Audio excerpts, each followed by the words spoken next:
Assalamualaikum warahmatullahi wabarakatuh. Waalaikumsalam warahmatullahi wabarakatuh. Bismillahirrahmanirrahim. Alhamdulillahi rabbil alamin. Wassalatu wassalamu ala ashrafil anbiya'i wal mursalin wa ala alihi wa ashabihil mujahidin at-tahirin, amma ba'du. Bersabda Rasulullah sallallahu alaihi wasallam, "Iza sarratka hasanatuka wa sa'atka sayyi'atuka fa anta mu'min." Apabila perbuatanmu yang baik menyebabkan engkau bahagia, apabila perbuatanmu yang baik menyebabkan engkau gembira, dan perbuatanmu yang jahat menyebabkan engkau jadi susah, itulah tanda bahwa di hatimu masih ada iman. Artinya, belum tentu orang yang berbuat baik merasa bahagia dengan kebaikan yang dikerjakannya, dan tidak selamanya orang yang berbuat jahat sanggup menyesali perbuatan jahatnya. Oleh karenanya, apabila iman masih ada, apabila hati masih hidup, perbuatan yang baik menyebabkan orang gembira, perbuatan yang jahat menyebabkan orang susah dan gelisah hatinya. Ini mengandung pelajaran. Sekali kita berbuat baik, jangan sekali-kali menyesali kebaikan itu. Sebaliknya, satu kali kita melakukan kesalahan, hendaknya selalu menyesalinya. Kadang-kadang dalam kehidupan, karena orang tempat kita berbuat baik itu rupanya membalas air susu dengan air tuba, kita lalu menyesali kebaikan. Lahirlah kata-kata, "Nyesal saya nolong dia." Ibarat pepatah katanya, "Nolong anjing kejepit." Waktu kejepit setengah mati kita tolongin, begitu selesai dia dari kejepitnya, malah kita digigitnya. Saudara hadirin yang saya muliakan, dalam kehidupan sehari-hari barangkali ini kena filsafat yang disebut dorong mobil mogok. Ketika mobil mogok setengah mati kita dorong, begitu mesin hidup ditinggalkannya kita di belakang. Sesungguhnya perbuatan kita yang baik tidak harus disesali, karena disesali atau tidak, toh perbuatan itu sudah kita lakukan. Dan penyesalan atas segala kebaikan hanya akan mengurangi nilai pahala kebaikan itu sendiri. Berbahagialah apabila berbuat baik, walaupun orang yang kita melakukan kebaikan membalasnya dengan kejahatan. Menyesalah apabila berbuat kesalahan, apabila melakukan dosa, karena itu pertanda nilai iman yang masih hidup dalam jiwa kita. Saudara-saudara kaum muslimin yang berbahagia, jadi sungguh pun pahala dan dosa sesuatu yang abstrak, efeknya jelas, dia mendatangkan kebahagiaan atau membawa kepada kegelisahan batin di dalam kehidupan manusia. Orang di zaman materialis kurang terangsang berbuat pahala dan terdorong melakukan dosa. Kenapa? Karena pahala tidak kelihatan, dosa tidak nampak. Kalau pahala kelihatan, barangkali nggak kuat kita mikul pahala. Kalau dosa benjol, umpama tiap bikin dosa palanya benjol, barangkali sudah nggak karu-karuan kepala kita. Baik pahala, baik dosa, sesuatu yang tidak nampak oleh pandangan mata zahir, tapi yang punya efek dalam kehidupan ini. Orang yang banyak pahalanya dengan orang yang banyak dosanya, kalau dia berjalan barangkali sulit kita membedakan, tapi efeknya dalam kehidupan ini jelas adanya. Sesuatu yang bernama pahala kita perlukan, karena hidup tidak berhenti hingga di sini. Sesuatu yang bernama dosa harus kita hindarkan, karena ada kelanjutan sesudah hidup yang sekarang ini, kehidupan dari satu pertanggungan jawab. Itu sebabnya Imam Ghazali dalam bahasa yang indah sekali berpesan, "Jaddidis safinah fa innal bahra amiq wa khuziz zad fa innas safara ba'id." Perbarui selalu kapalmu, rawat, jaga baik-baik, dandani kapalmu, fa innal bahra amiq, karena sesungguhnya lautan ini sangat dalam. Satu bahasa yang indah dari tamsil terhadap kehidupan. Perbaiki kapalmu karena lautan ini sangat dalam. Artinya, jaga baik-baik hatimu, pelihara iman dan keyakinanmu, karena hidup ini bagaikan gelombang lautan. Tempo-tempo air tenang, tempo-tempo ombak menggila dan menggunung. Jaga iman baik-baik karena hidup penuh dengan cobaan dan ujian. Itu maksudnya. Wa khuziz zad fa inna safara ba'id. Dan bawa bekal yang banyak Karena perjalanan hidup ini sangat panjang, perjalanan ini sangat jauh. Kita kalau pergi keluar kota tentu saja membawa bekal. Makin jauh kota yang akan kita tuju, makin banyak bekal yang harus kita bawa. Alangkah sengsaranya manusia apabila dia akan pergi ke satu kota yang jauh, modalnya cuma nekat. Bagaimana nanti di sana sajalah. Tidak membawa bekal sebagaimana yang sewajarnya. Hal yang semacam ini senangnya sih belum tentu, keblangsak dan susahnya sudah kebayang. Itu dalam kehidupan di dunia ini. Bagaimana kalau sudah bicara tentang kehidupan yang akan datang? Karena sesungguhnya hidup ini merupakan satu perjalanan yang sangat panjang. Sejak kita tinggal di alam arwah, pada saat jasad belum lagi diciptakan Allah, ruh sudah diciptakannya lebih dahulu. Sampai kemudian kita pindah ke alam rahim, alam kandungan ibu, untuk kemudian berpindah kepada kehidupan dunia. Dari dunia ini kita pindah ke alam barzakh. Di sana tinggal kita 100 tahun mungkin, 100.000 tahun mungkin, 1 juta tahun mungkin, menunggu saat datangnya kiamat. Lalu dari alam barzakh pindah kita ke alam akhirat, satu perjalanan yang sangat panjang. Alangkah malangnya, alangkah sengsaranya jika tahu kita begitu panjangnya perjalanan hidup ini, tidak ada bekal yang kita bawa. Artinya kesengsaraan, kesulitan yang bertali-tali sudah jelas akan menimpa kita. Kalau pergi kita keluar kota membawa bekal uang, membawa bekal makanan, apa bekal yang mesti kita bawa apabila kita kembali ke alam barzakh, kembali ke alam kubur, berkumpul di padang mahsyar di akhirat nanti? Nasi yang mau kita bawa, uang yang mau kita bawa? Tentu tidak lagi, karena kehidupan materialis selesai di atas liang lahat. Bila masuk kita ke liang lahat, disitulah pahala dan dosa memegang peranan yang sangat penting. Maka pada pertemuan malam ini kita akan bicara tentang pahala dan dosa itu. Saudara-saudara kaum muslimin rahimakumullah, yang dinamakan pahala, kata Imam Ali Al-Jurjani dalam kitab At-Ta'rifatnya, ma yastahiqqu bihi rahmatu wal maghfiratu minallahi ta'ala, sesuatu yang pelaksananya berhak untuk mendapat rahmah dan ampunan dari Allah. Dengan kata lain, nilai pahala adalah akibat dari perbuatan-perbuatan di dalam melaksanakan perintah dan anjuran yang ada di dalam kehidupan agama. Apabila perintah dan anjuran kita laksanakan, nilai pahala itu lalu datang. Nah, nilai pahala dalam Islam menurut konsepsi Quran, Allah menjelaskan, man jaa bil hasanati falahu asyru amsalihha. Barang siapa yang datang membawa satu kebajikan, barang siapa yang melaksanakan satu kebaikan, maka dia akan mendapat balasan 10 kali dari kebaikan yang dikerjakannya. 10 kali ini pun masih dilipat gandakan dengan 7 ini pun masih dikalikan 100, dan itu pun masih ditambah dengan pernyataan wallahu yudha'ifu liman yasha. Allah masih akan melipat gandakan perbuatan baik seseorang yang dikehendakinya. Itulah nikmatnya dalam Islam. Tetapi sebaliknya, wa man jaa bisayyi'ati fala yujza illa mislaha. Barang siapa yang melakukan satu kejahatan, dia tidak akan mendapat balasan kecuali sesuai dengan kejahatan yang dikerjakannya. Alangkah rahman dan rahimnya Allah. Orang yang berbuat baik dibalas 10, dikali 7, dikali 100, masih dilipat gandakan pula. Tapi orang yang berbuat jahat tidak akan mendapat balasan kecuali sesuai dengan kejahatan yang dikerjakannya. Ini kan beda dengan sifat kita manusia. Kita ini kadang-kadang kalau dijitak membalasnya mukul. Tapi kalau orang berbuat baik kepada kita, kita enggan untuk berbuat baik kepada orang tadi. Allah tidak mengajarkan begitu.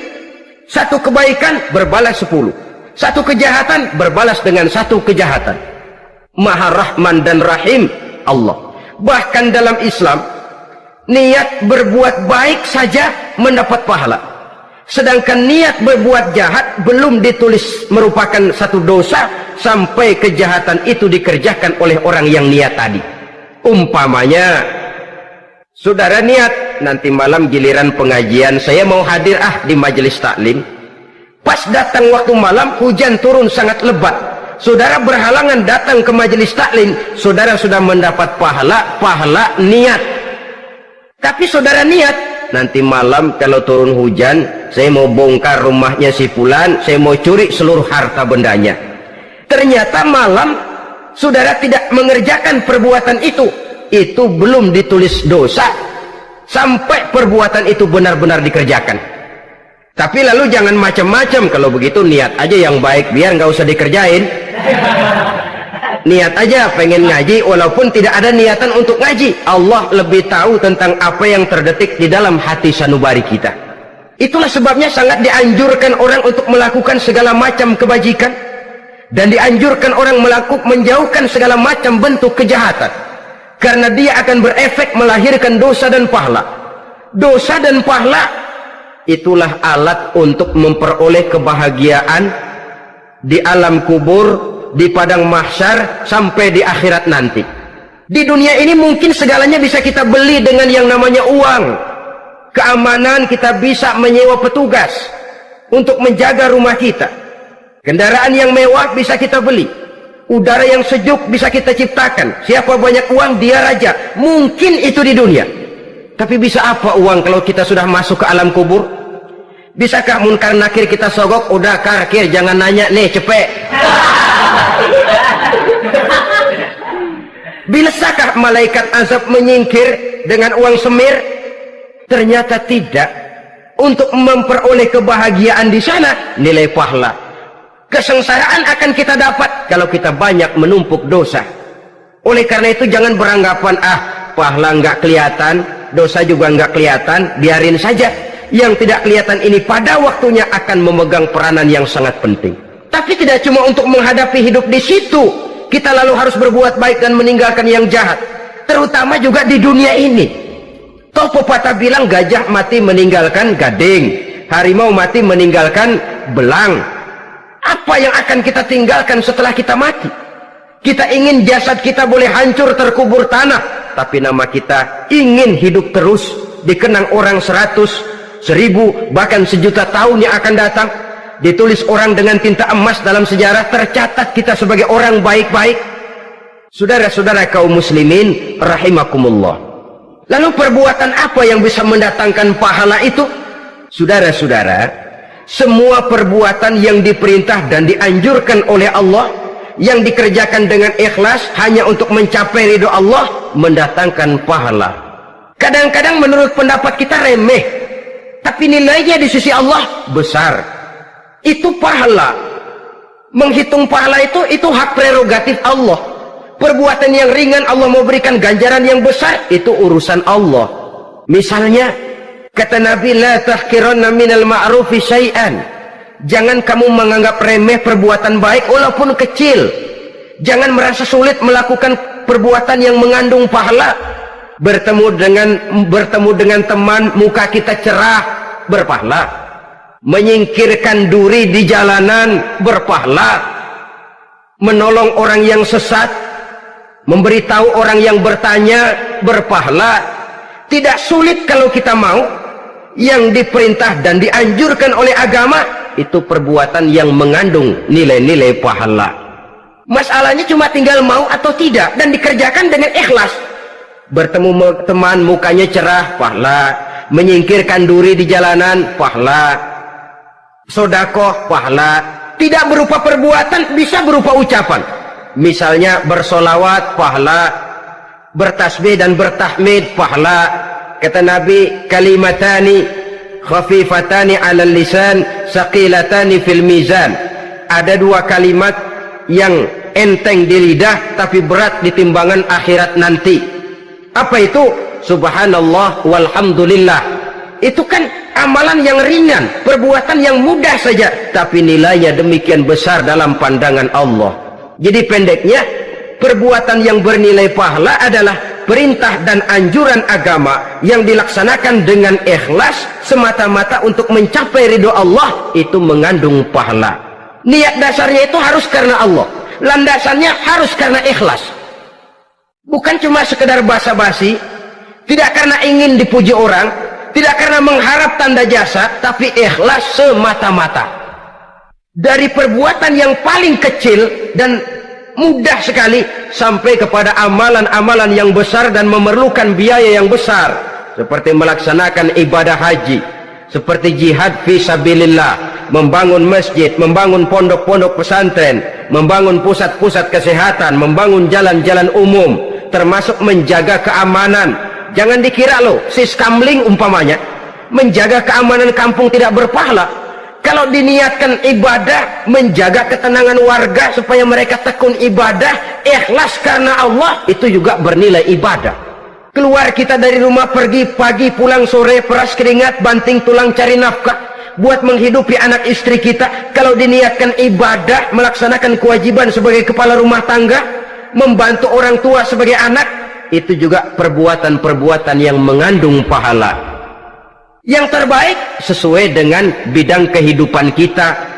Ada orang yang dinamakan abid, ahli ibadah, pahala yang paling baik bagi dia banyak-banyak tahajud, sembahyang malam, wirid, zikir, tasbih. Ada yang dinamakan orang alim, pahala yang paling baik buat orang macam ini mengajar, menyebarkan ilmu, mendakwahkan Islam. Ada yang disebut wali, pejabat pemerintah, petugas. Amalan pahala yang paling baik buat orang semacam ini melayani masyarakat, bekerja di bidangnya sesuai dengan profesinya. Saudara hadirin yang saya hormati, jadi dengan demikian perbuatan-perbuatan yang mengandung nilai-nilai pahala ini bisa perbuatan yang menurut kita kecil namun punya nilai besar, apalagi perbuatan besar dengan biaya yang besar, tentu makin besar juga pahala yang disediakan oleh Allah Subhanahu wa taala. Oleh karenanya, kalau kita bercermin dari ayat Quran, hidup ini kesempatan untuk berbuat baik. Huwallazi khalaqal mauta wal hayata liyabluwakum ayyukum ahsanu amala. Dialah Allah, Tuhan yang telah memberikan hidup dan mati kepadamu untuk menguji kamu, siapa di antara kamu yang paling baik amal perbuatannya. Jadi tidak saya rinci, tapi cukuplah satu penjelasan global. Perbuatan yang berpahala adalah perbuatan melaksanakan perintah Allah atau anjuran Allah dengan dasar ikhlas, dengan tujuan untuk mencapai ridho Allah semata-mata. Lalu apa perbuatan yang mengakibatkan dosa itu? Saudara-saudara, dosa lahir akibat melakukan larangan Allah atau mengerjakan yang dicelaknya. Nah, para ulama ada yang membagi dosa itu menjadi dua bagian. Ada dosa-dosa kecil, ada dosa-dosa besar. Tetapi sebenarnya ditinjau dari segi hakikatnya, kalau sudah melakukan satu kesalahan yang mengakibatkan dosa, jangan dilihat besar dan kecilnya, tapi kepada siapa dosa itu kita kerjakan. Sebab kalau dosa kita anggap satu yang kecil, orang akan terangsang untuk mengerjakan yang kecil-kecil saja, sehingga dengan demikian yang kecil pun akan menjadi besar kalau ditumpuk-tumpuk. Sedangkan yang besar bisa saja menjadi kecil kalau selalu diiringi dengan permohonan ampun kepada Allah. Itu sebabnya para ulama sufi, orang-orang tasawuf mengatakan la saghair ma'al istimrar wa la kabair ma'al istighfar. Tidak ada dosa yang kecil kalau dikerjakan terus-menerus, dan tidak ada dosa yang besar kalau digempur tiap saat dengan perbuatan istighfar atau memohon ampun kepada Allah Subhanahu wa taala. Cuma saja pada umumnya karena dosa-dosa kecil itu lebih mudah taubatnya, dan ada janji Nabi, barang siapa yang meninggalkan dosa-dosa besar akan diampuni dosa-dosanya yang kecil-kecil. Oleh karena itu, pada kesempatan ini kita akan juga bicarakan apa saja yang termasuk klasifikasi dosa-dosa besar, dengan harapan kita bisa menjaga diri, menyelamatkan diri, jangan sampai terjatuh ke dalam dosa-dosa yang besar tadi. Tetapi bukan berarti kita harus terangsang melakukan dosa-dosa yang kecil. Biarin kecil ini, tobatnya gampang. Dosa kelas teri, dosa itu kan tidak kelihatan. lalu terangsang melakukan perbuatan dosa-dosa walaupun kecil. Kalau berlarut terus-menerus, dia akan tumbuh menjadi dosa yang besar. Oleh karenanya, jangan sampai mengundang pengertian kalau kita membicarakan dosa-dosa yang besar lalu terangsang melakukan dosa-dosa yang kecil. Karena bagaimanapun juga dosa kecil dan dosa besar sama dalam arti kepada Allah kita melakukan kesalahan. Dan dosa yang kecil pun kalau bertumpuk, dia akan menjadi banyak. Saudara-saudara kaum muslimin rahimakumullah, ada beberapa jenis dosa-dosa besar. Jenis yang pertama, asyirku billah, syirik atau menyekutukan Allah. Dari sekian deretan dosa-dosa besar, syirik ini merupakan bapak moyangnya dosa. Dedengkotnya dosa itu syirik, menyekutukan Allah. Bahkan dosa yang lain Allah masih mau mengampuni, tapi kalau sudah syirik, menyekutukan Allah, itu sudah satu dosa yang tidak berampun sama sekali.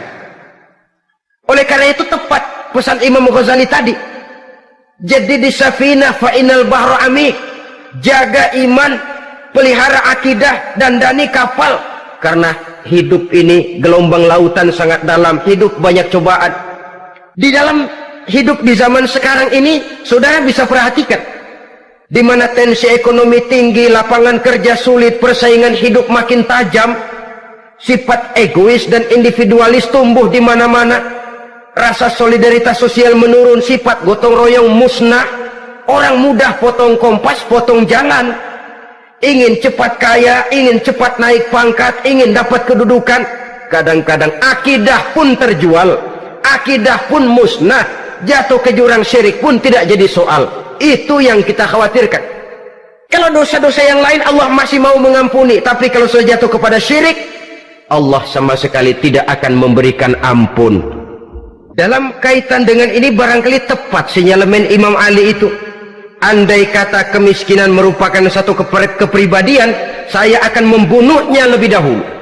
Artinya memang kemiskinan ini sering mendorong orang kepada jurang kemusyrikan.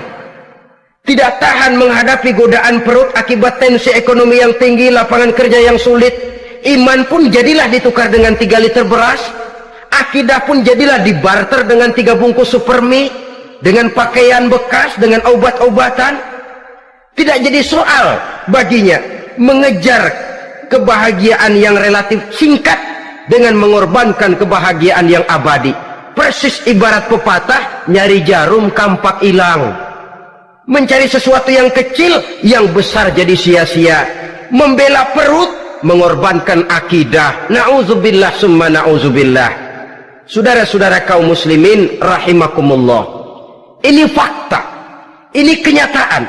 Dan hal semacam ini tidak bisa diatasi cuma dengan ceramah, simposium, diskusi, seminar. Apalagi Nabi berpesan, solahu ummati bil ilmi wal mal. Umatku hanya bisa menjadi baik akidahnya dengan ilmu dan harta. Itu bahasa Nabi. Kalau bahasa kita sekarang, dengan ekonomi dan pendidikan. Ilmu, pendidikan, ekonomi, harta. Tanpa itu sangat besar kemungkinan kita bisa menjual akidah, terjerumus di lembah kemusyrikan. Maka terutama kepada saudara-saudara saya, muslimin yang terpencil jauh dari kota-kota besar, yang kadang dalam kehidupan seharinya imannya sering digoda oleh supermi, akidahnya sering ditantang oleh pembagian beras, pakaian-pakaian bekas, obat-obatan dan sebagainya. Jaga dan bentengi akidah kita. Lebih baik nyawa berpisah dari badan, asal iman jangan berpisah dari hati. Kepada adik-adik saya, para remaja, para pemuda di kota-kota besar, yang iman dan akidahnya sering ditantang dengan minuman-minuman keras, fasilitas-fasilitas yang menghanyutkan, yang secara terarah dan praktis sedikit demi sedikit menggiring kita untuk keluar dari nilai-nilai akidah. Hati-hati, jaga baik-baik, sebab intan paling mahal, mutiara paling berharga, tidak lain nilai iman ini. Tergelincir kita daripadanya, jatuh ke lembah kemusyrikan, jatuh ke satu dosa yang teramat besar, yang Allah tidak akan pernah memberikan ampun lagi.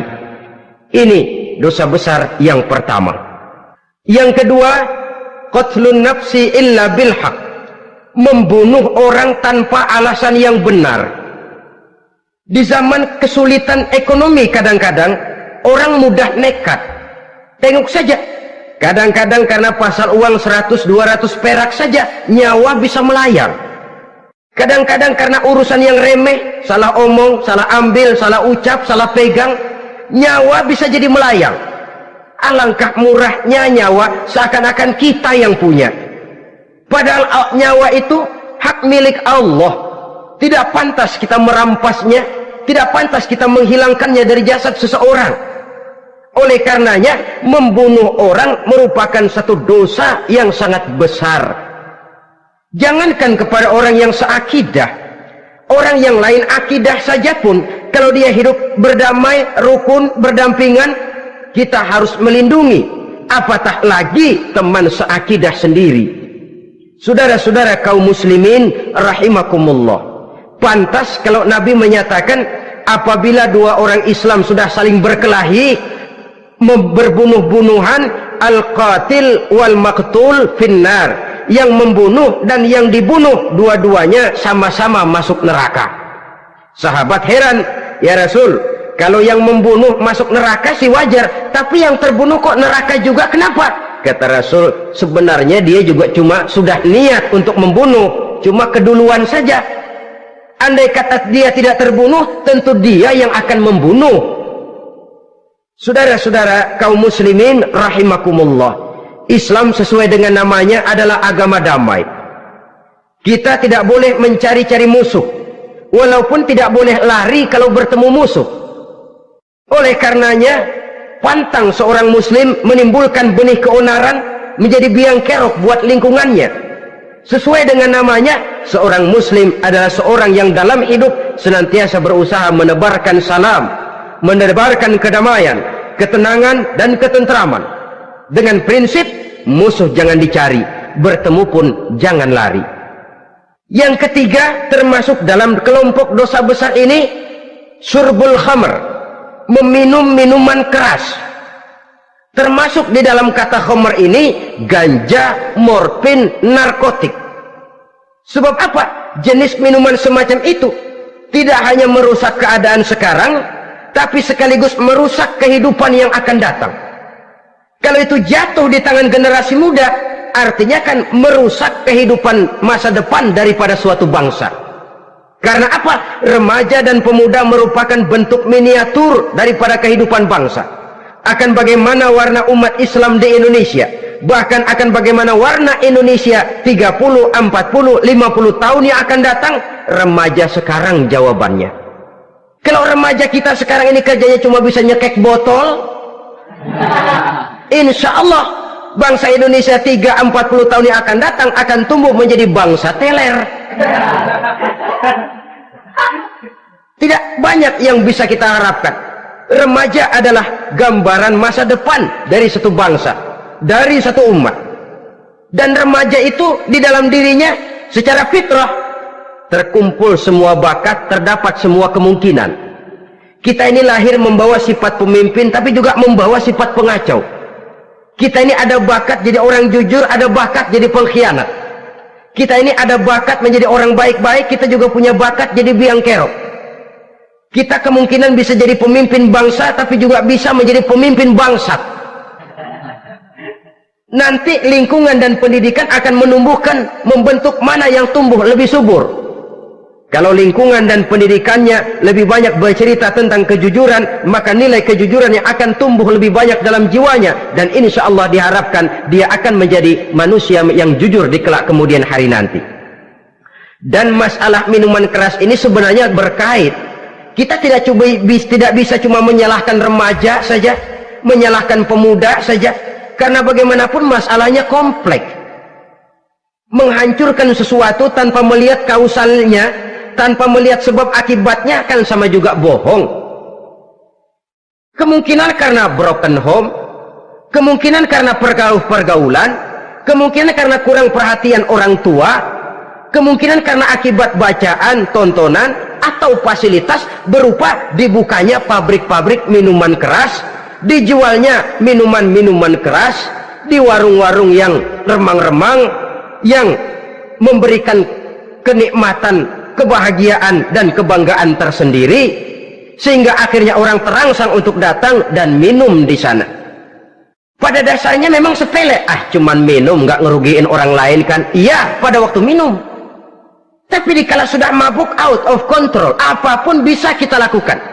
Yang kita ucapkan kita tidak sadari lagi, yang kita kerjakan tidak kita sadari lagi. Dikala itu segala macam kejahatan bukan sesuatu yang tidak mungkin untuk kita laksanakan. Nggak ngerugiin orang lain, memang pada saat mau minum. Tapi begitu minum, mabuk, kita bisa merugikan orang lain, setidaknya merugikan diri sendiri. Pertumbuhan IQ menjadi lemah, semangat kehidupan hilang, gairah kerja menurun, kalau tidak ada sama sekali. Lalu apa yang bisa kita lakukan di dalam kehidupan? Dan akan lebih celaka kalau ini menimpa kehidupan generasi muda kita. Kadang-kadang yang ironi ya, kalau yang orang tuanya mampu barangkali masih tertolong, tapi yang orang tuanya kondisi ekonomi lemah masih kepengen teler juga. Orang tuanya nggak mampu masih pengen mabuk. Dari ganja, morfin nggak dapet, akhirnya kaleng cet diisepin. Yang penting kan bisa teler, mendatangkan satu kebahagiaan tersendiri. Itu sebabnya memang satu kejahatan menurut teori polisi ya, hanya bisa terjadi karena faktor N dan K, niat dan kesempatan. Niat ada, kesempatan ada, jadi orang jahat. Kurang salah satunya, biasanya kejahatan terbendung. Niat ada, kesempatan tidak ada, sulit berbuat jahat. Kesempatan ada, niat tidak ada, tidak mungkin orang jahat. Tapi yang paling dominan sebenarnya niat. Kalau niat sudah kuat, kesempatan bisa dicari, kesempatan bisa diciptakan. Biar hansip nongkrong, ditungguin lengahnya. Ya biarin, jam 11 sampai jam 2 matanya melotot, jam 3 dia mulai ngulet, ngempet. Nah, di saat itu saya masuk ke rumahnya. Kalau niat kuat, kesempatan bisa diciptakan. Dan kalau sudah niat, ini masalah hati. Kalau sudah masalah hati, menyangkut soal moral. Moral artinya sudah masuk kepada kehidupan agama. Saudara-saudara kaum muslimin rahimakumullah. Yang keempat yang termasuk jenis dosa besar, az-zina, perbuatan zina. Di zaman pergaulan bebas dengan prinsip free love, free sex ini, tengok sudah berapa banyak gadis-gadis bergelimpangan jadi korban. Berapa banyak bayi-bayi yang lahir ke dunia tanpa tahu kemana dia mesti memanggil bapak. Apakah deretan jumlah korban ini masih harus bertambah lagi? Paling tidak, biarlah yang sudah jadi korban, tapi jangan bertambah lagi hendaknya. Masing-masing kita berupaya menahan diri, termasuk dalam kategori zina ini, yang merupakan cabang-cabangnya: liwat, homoseks, lesbian, masturbasi. Bahkan masturbasi itu termasuk jenis zina tangan, dan itu juga merupakan satu dosa. Di samping dosa juga merusak diri, karena bagaimanapun juga dia akan mengurangi kemampuan daya pikir seseorang.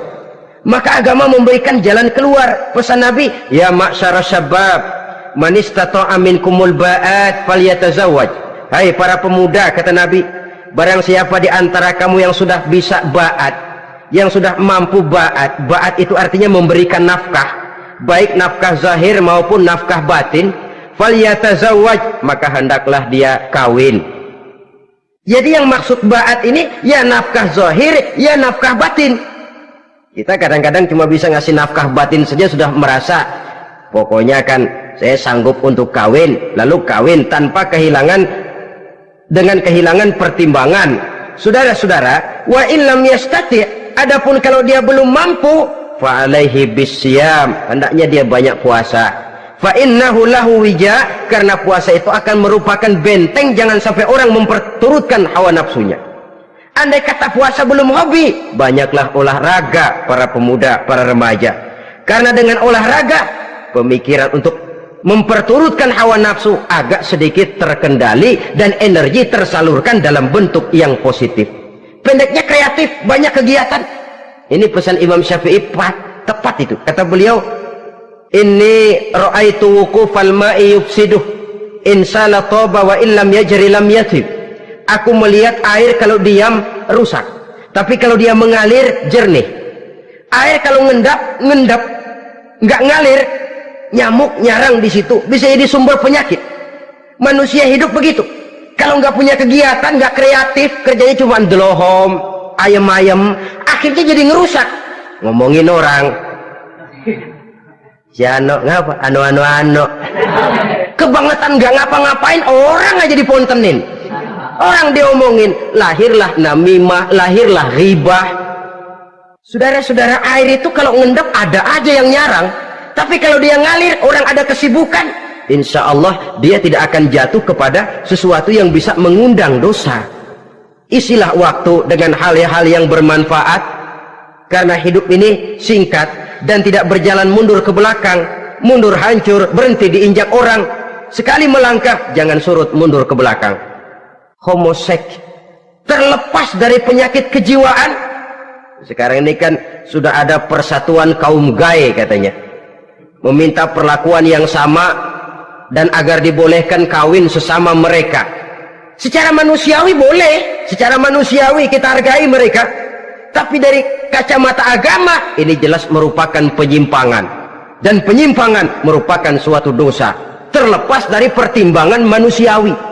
Jangan karena terlalu memperturukan suara manusiawi lalu kita mengesampingkan agama. Termasuk lesbian, wadon karo wadon. Kalau homo itu kan lanang karo lanang katanya. Saudara-saudara kaum muslimin rahimakumullah, ini bukan penyakit baru. Liwat, homoseks sudah dikenal dari zamannya Nabi Lut, laki dengan laki. Lesbian dari zaman istrinya Nabi Lut.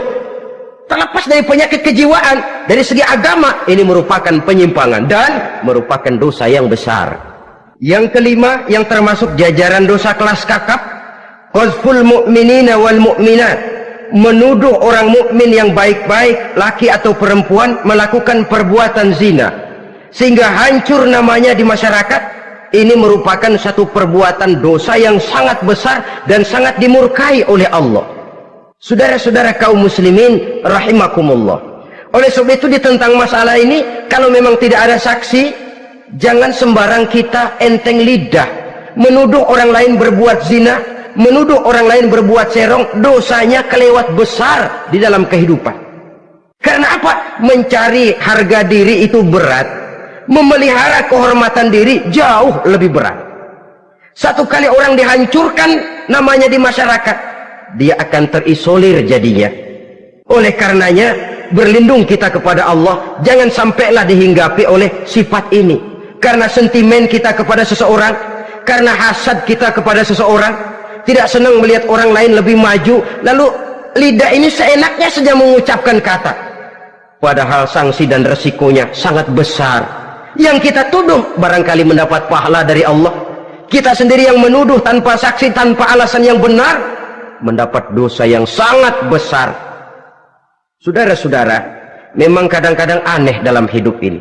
Seorang pelacur biasanya bisa menjaga mulutnya di masyarakat, kata-katanya baik, sopan. Kenapa? Karena mulut yang satu sudah tidak terjaga. Kita kadang-kadang kehormatan bisa kita jaga, tapi mulut tidak terkontrol. Ngomong saenake dhewe, bikin orang mangkel, kesal, fitnah sana, fitnah sini, menghancurkan nama baik orang, ngomongin yang macam-macam. Bagai-bagai macam lah caranya. Saudara-saudara kaum muslimin yang berbahagia, jadi dengan demikian menuduh orang lain berbuat zina sedangkan orang itu tidak pernah melakukannya, ini termasuk satu dosa yang sangat besar di dalam kehidupan ini. Yang keenam, al-'aqu bil walidain, durhaka kepada ibu bapak. Seorang anak, bagaimanapun banyak nilai ibadahnya, banyak kebaikan di masyarakat, menyandang berbagai macam gelar, pangkat dan jabatannya tinggi, tapi kalau sudah durhaka kepada kedua orang tuanya, alamat hidup tidak lagi membawa keberkahan. Dan itu dosa yang sangat besar. Sampai Nabi sabdakan, ridho Allah ada di dalam keridhaan ibu bapak, murka Allah pun ada di dalam kemurkaan ibu dan bapak. Walaupun belum tentu setiap kita orang tua, tapi yang jelas setiap kita adalah anak. Dan setiap anak punya ibu dan bapak. Jangan sampai kacang lupa kepada kulitnya. Saudara-saudara kaum muslimin rahimakumullah, durhaka kepada ibu bapak merupakan perbuatan yang sangat dimurkai oleh Allah. Apalagi ibu yang telah melahirkan kita, bahkan mengandung kita. Begitu juga bapak yang telah berusaha peras keringat banting tulang untuk mengasuh membesarkan kita. Tidak ada perbuatan baik yang kita lakukan untuk bisa menebus kebaikan daripada ibu dan bapak kita. Setidaknya kalau belum bisa berbuat baik kepadanya, kepada keduanya, janganlah menyakiti hati keduanya. Itu saja dulu yang harus dijaga. Kadang-kadang sudah berbuat baik enggak, nyakitin melulu. Sudah nyenangin belum bisa, saban sehari nyakitin saja. Padahal kedua orang tua itu doanya manjur, sebagaimana sumpahnya juga bisa jadi kenyataan, dan sering bahkan menjadi kenyataan. Sampai ibu bapak sudah wafat, sudah meninggal sekalipun, kewajiban berbakti masih harus terus dilakukan oleh seorang anak. Lalu yang ketujuh, at-tawalli yaumaz zahfi, berpaling pada hari pertempuran. Orang sedang sibuk-sibuk menghadapi musuh, maksudnya berjuang membela agama ini, dia lari menyelamatkan diri. Pengecut, mental munafik. Ayo, kalau demi agama, mari kita maju ke depan. Allahu Akbar, yang besar Allah, yang lain kecil semua maju. Orang lain maju serentak, dia mundur jauh ke belakang. Mental munafik, mental calo, istilah sekarang ini. Oh, itu calo, mental calo. Tuhan gedek banget itu. Coba ya, calo itu paling sibuk nyuruh penumpang naik.